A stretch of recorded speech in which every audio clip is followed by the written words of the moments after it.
un petit peu en avance. Mais non, mais je peux pas. Non. Bon, c'est pas que de moi. Bon, c'est papa, maman, Kevin et toute la petite famille. Mais non, mais faut pas. Tout le monde qui était au courant là? Non. Non. Bon, en même temps. Ça va être utile. Parce que même les sorties. Je suis en train de sécher. Vous savez pas, merci beaucoup. Voilà. Ah, Et on t'expliquera la petite anecdote un peu plus tard. Je n'ai aucune idée. C'est pour septembre, un peu en avance. Ouais, un peu beaucoup en avant. Il y a une erreur sur le. Ouais, j'ai aucune idée. C'est quoi ce que j'ai pas envoyé? T'as aucune idée? Tu vois Granada? J'étais Non, paumé. il a mal lu, je crois. J'étais paumé. Non, j'étais paumé. Enfin, voilà. Bon, ouais. Ah Ouais, putain, chat. c'est génial ça. Ah putain. Ça va pouvoir servir, je pense. Surtout ici, je pense. Ouais. Ah bah merci beaucoup. Ça aurait servi aux Bijan Ah merci. à la place du sèche-cheveux. Essaie de. Ton père, ta mère. Mes frères et mes sœurs. Bien. Attends, Ellie, attends. Alice et moi. On est bon. Bah, un Ça grand peut merci. servir. Vraiment un grand merci. Enlève tes affaires là. C'est génial. Un grand merci.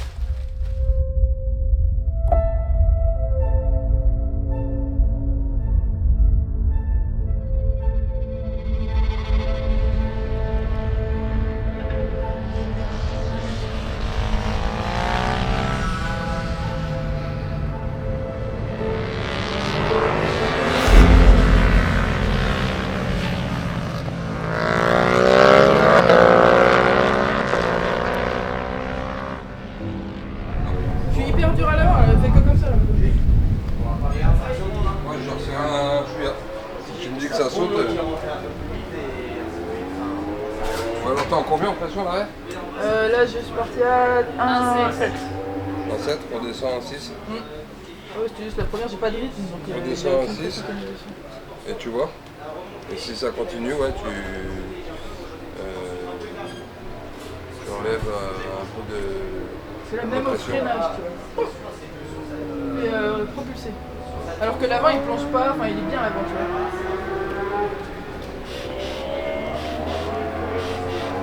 Ouais, c'est mou, hein. C'est mou, hein.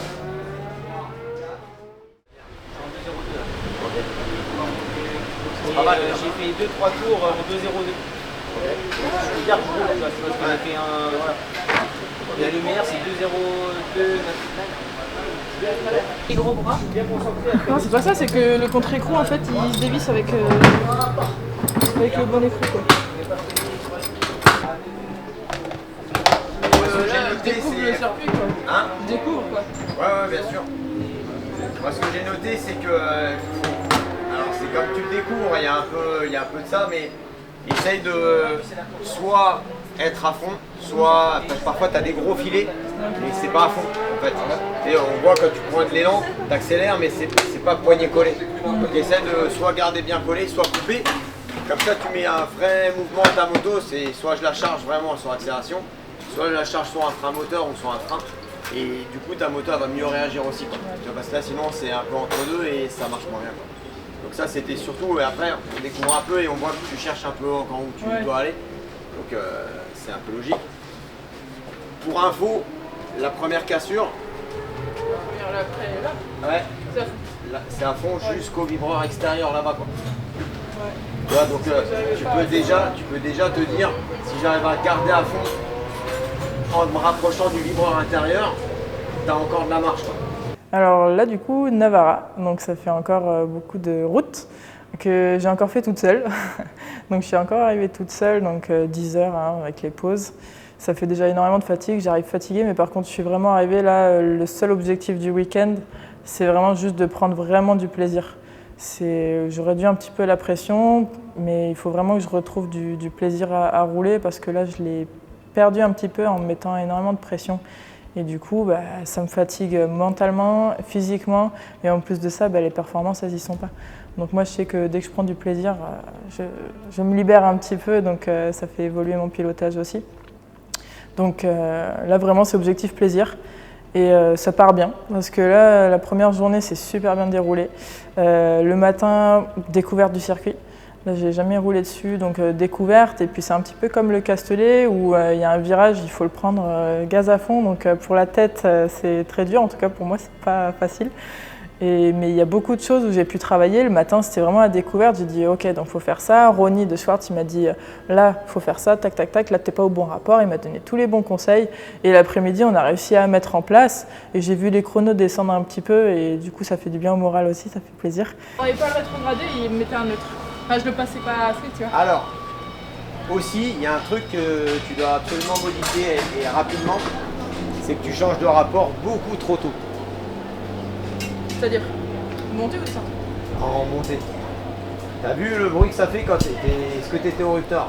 Entre le 11 et le 12. Là où je vous ai dit on repasse plus à 3. Non, pas. Non. On n'y était pas. T'as vu le bruit qu'elle fait? Et ben ça, juste au virage d'après, quand tu tires la 2, bah tu changes de rapport au moins 2 voire 3000 tours minute avant ce bruit là.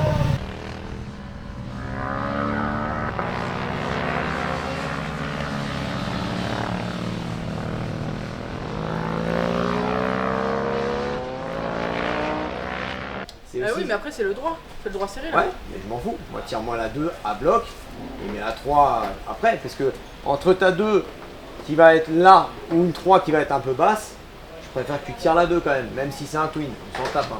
Fais-moi du bruit quoi. Tire mais du coup, plus ça tes après, rapports. tu resterais en 2. Non, tu vas être obligé de mettre la 3 quand même. Seulement là, tu mets la 3 un peu trop tard. Enfin, un peu trop tôt, pardon. Moi, je veux que tu mettes la 3 plus tard que ça. Ouverture progressive, tu vois. Oh, parce que j'en ai plein angle. Attention, appuie sur les pieds, relâchez le guidon. Sinon la moto elle fait n'importe quoi, elle fait ça quoi. Tu vois, mais tout ça, et on regarde sur la passerelle. Ça c'est virage 3. Je sais ce que j'ai à faire dans ce virage 3. Donc c'est pour ça que je te dis, note-toi. Tu vois. Là tu as une phrase. Moi j'ai un paragraphe à chaque virage. Tu sais, il y a au moins 2, 3, voire 4 consignes. Je roule direct dans des bons chronos. Et ce qui est bien, c'est qu'à chaque session, j'améliore mes chronos. Je diminue en termes de chronos, ça c'est vraiment cool. Donc là, une grosse amélioration. On débriefe bien avec Ronnie entre chaque session. Même avant d'arriver sur le circuit, on avait déjà bien débriefé aussi. Donc c'est là qu'on voit aussi l'importance des débriefings et du coaching, parce que Héloïse et Ronnie sont allés en bord de piste, donc vous nous avez filmé, ils ont pu voir aussi comment je me comportais sur la moto, les trajectoires, les repères, toutes ces choses-là, sachant que le jeudi matin avec Ronnie, on allait faire un tour du circuit à pied, très tôt le matin, pour vraiment direct se mettre dans le bain, chose qui a été pour moi je pense très importante, de se remettre le circuit, sachant qu'elle a été modifiée au virage 6, donc c'est assez cool. Donc ouais, franchement, très bonne sensation pour une journée de roulage, mis à part où l'après-midi, il a fait vraiment très chaud.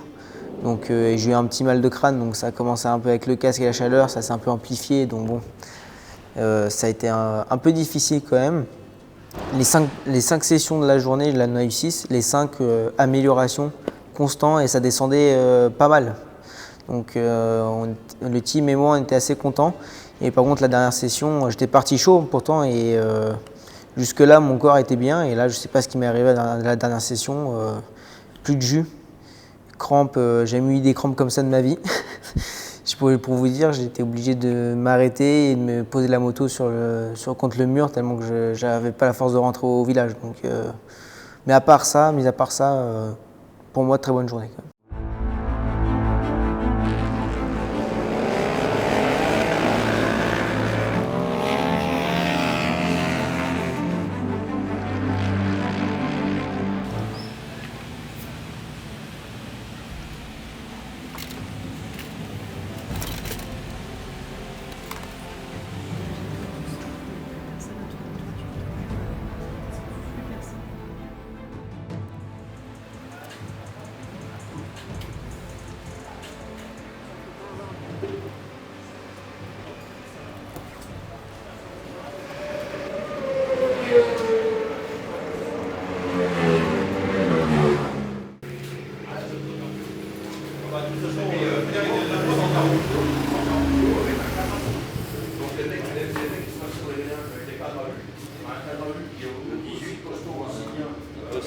c'est Vincent qui a fait la recette.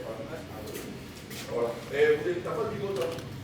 Moi je serais toi, je m'intéresse à la bigoton. Ah ouais? Parce que si ça te plaît, bigoton, ça allez.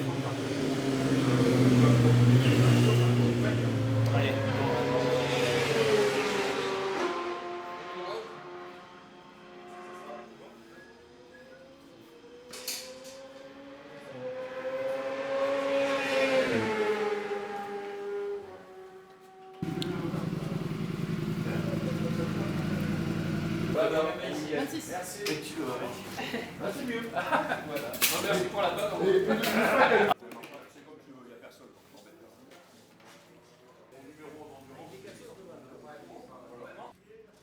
Une forte appréhension pour demain, mais bon, je me dis qu'il faut que je parte confiant, que je parte pas comme les autres courses où je suis comme ça, quoi, déprimé, alors qu'au fond de moi, j'ai envie de rouler, j'ai envie de tout gagner, quoi. Mais donc ouais, j'essaie de partir maximum confiant, de me sentir bien. À 8 heures justement avec Caro, on va faire l'exercice de mobilité et tout, un peu de méditation aussi avant de partir pour mettre toutes les chances de mon côté et de nos côtés. Et puis demain, on vise bien sûr de descendre largement en dessous des 1,57 parce que je pense être capable, et on m'a dit que j'étais largement capable de le faire, d'aller, j'espère, au moins au deuxième essai libre, de rouler en 55 minimum.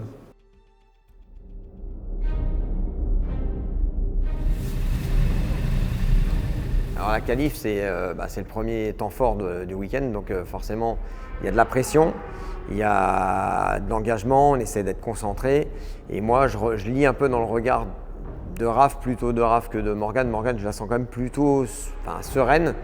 Mais je vois dans le regard de Raph qu'il y a entre concentration et inquiétude, je ne sais pas trop, quoi. Donc je le laisse gérer sa préparation.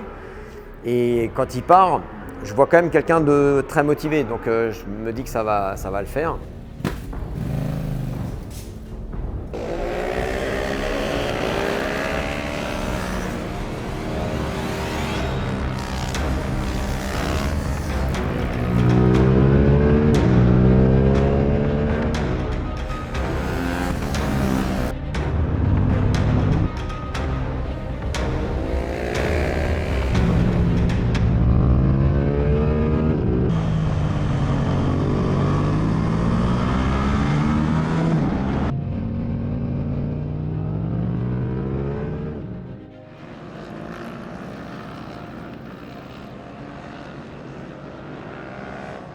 Et finalement, pareil, il ne fait pas mieux, il a fait 57,9.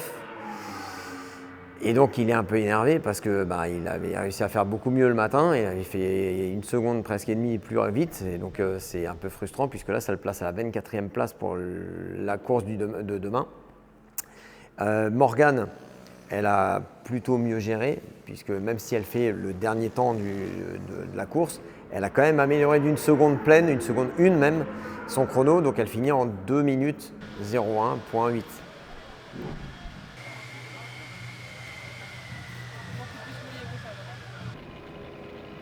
Tu as fait un meilleur chrono que ce matin. Donc, tu continues, même si ça n'a pas fait le gap de ce matin. Ce matin, tu as fait 2,8, 2,2.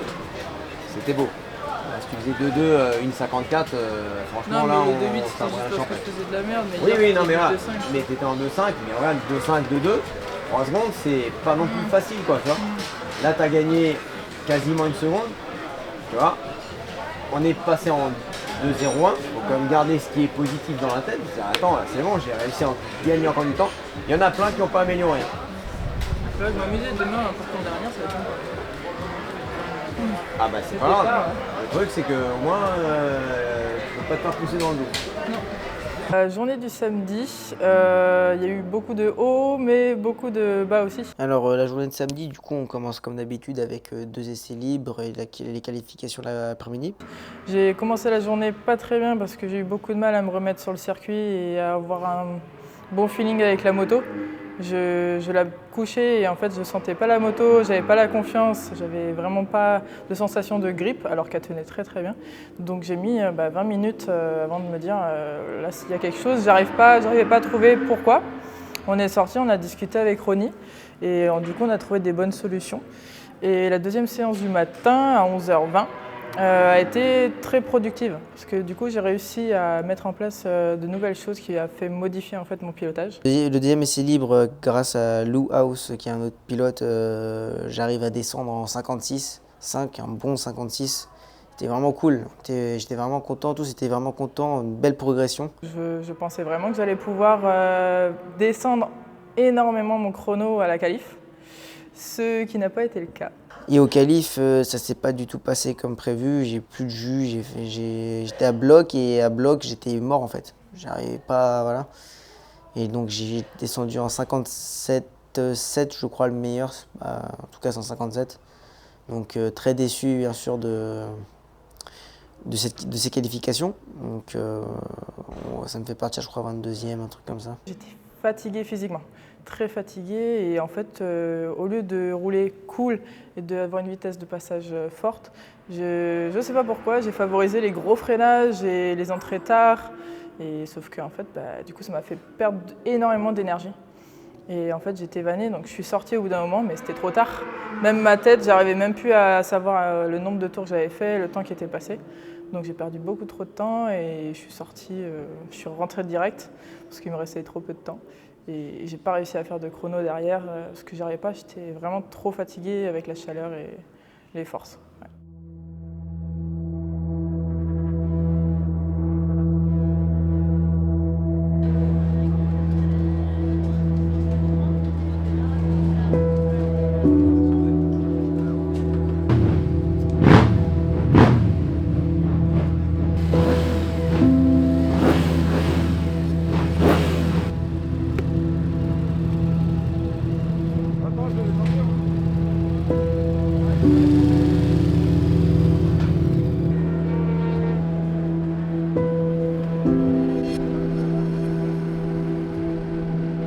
On le sent un peu moins, tu vois, surtout là-bas, c'est un peu plus planqué ça.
On va prendre la course de Raph. Raph, il est parti.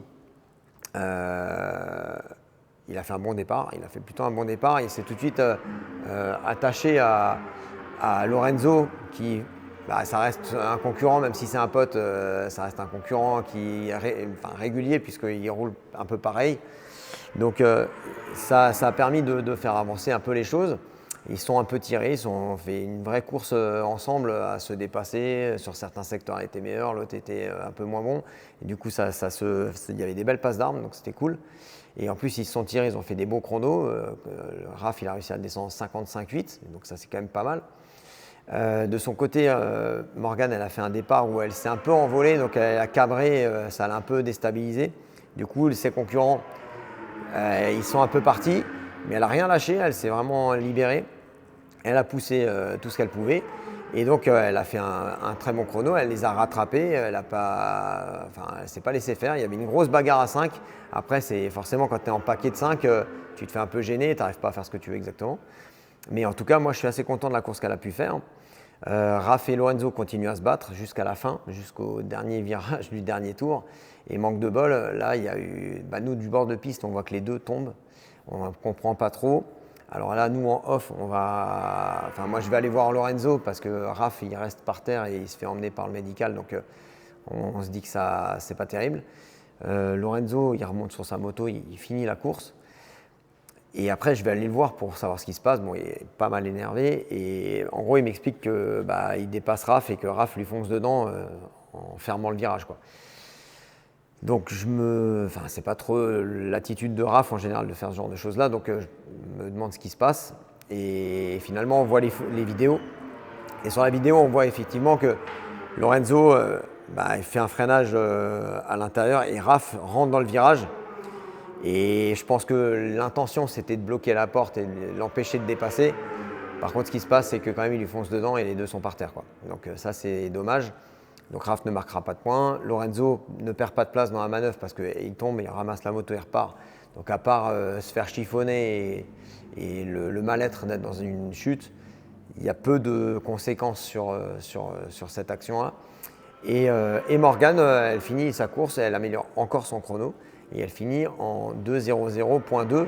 À savoir que moi, je lui avais donné un objectif de chrono à la fin de la journée.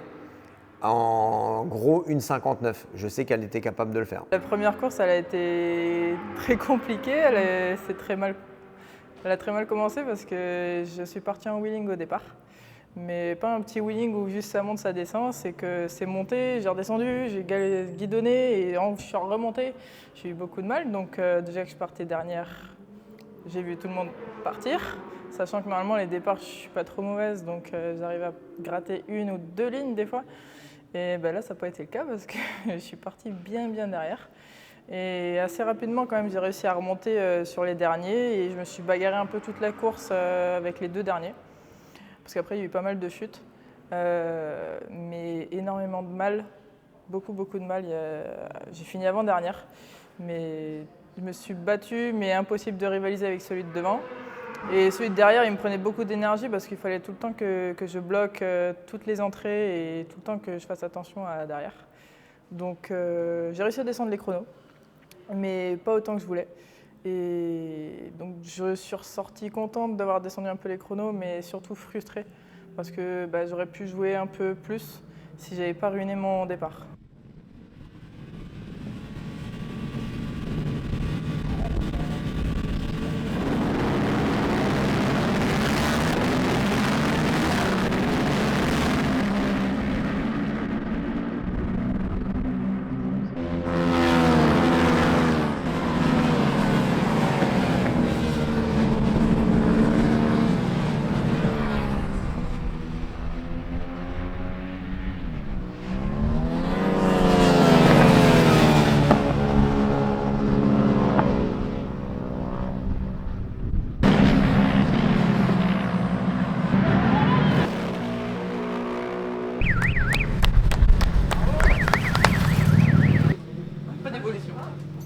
Pas d'évolution? Non, j'aurais pu, mais j'ai fait un tout droit au 3e virage.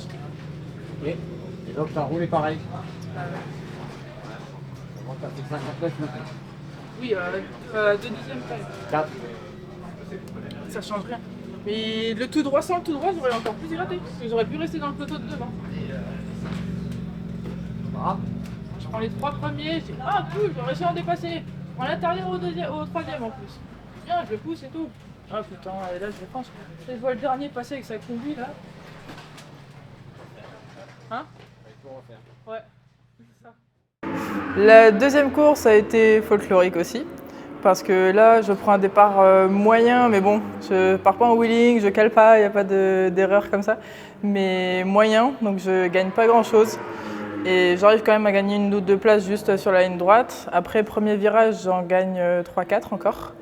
Et le deuxième virage, j'en gagne encore. Donc là, je suis contente, je me dis c'est bien, je suis dans le groupe, je suis dans le bon groupe de mon niveau normalement.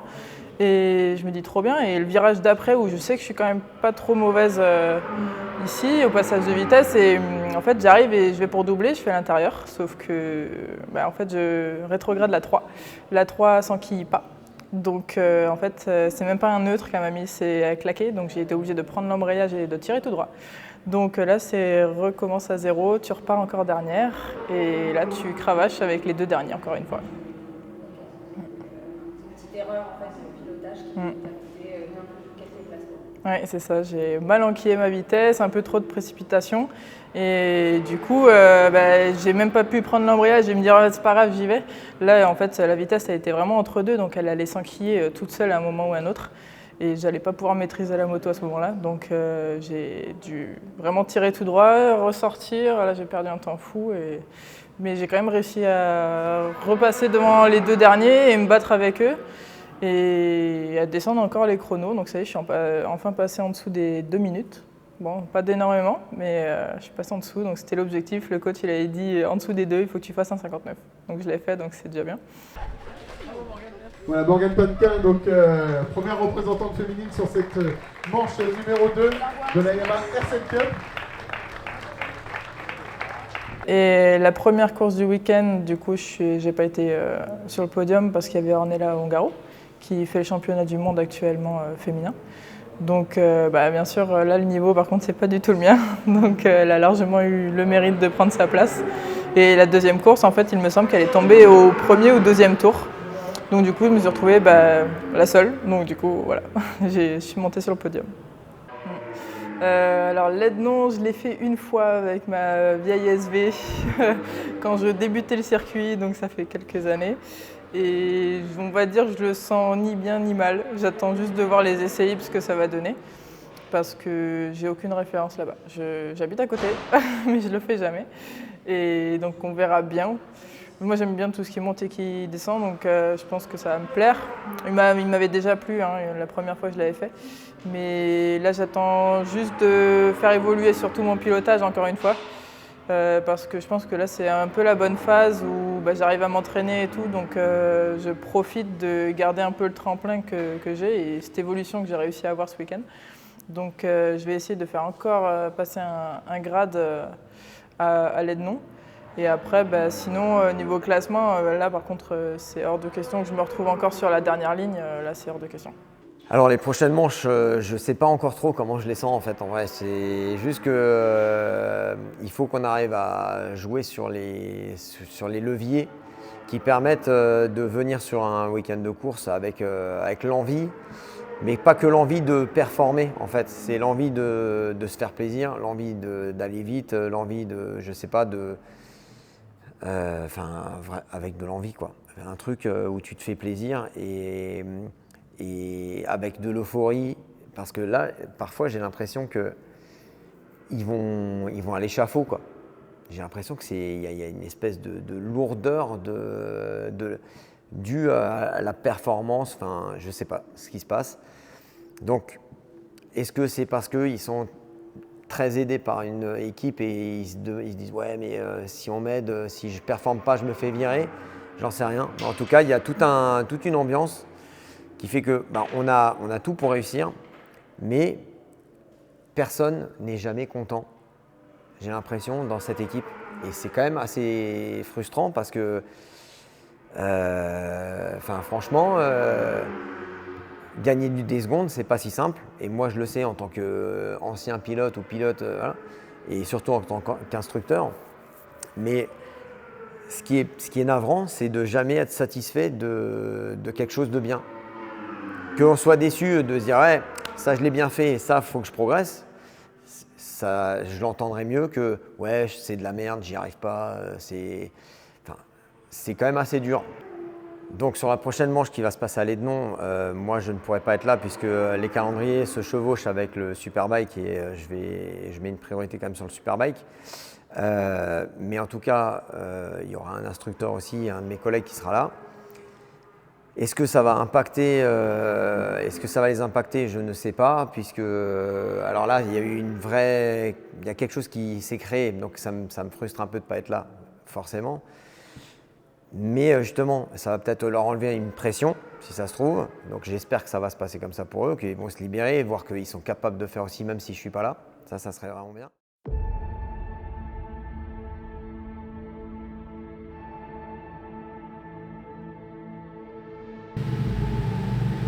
J'arrivais pas du tout à faire tourner la moto en fait, de m'appuyer correctement sur les virages à gauche. Donc super pour un circuit qui tourne à gauche, où il n'y a que 2 virages à droite. Donc oui, c'était très dur. Mais grâce au travail des trajectoires, en fait, j'ai quand même réussi à améliorer mes chronos.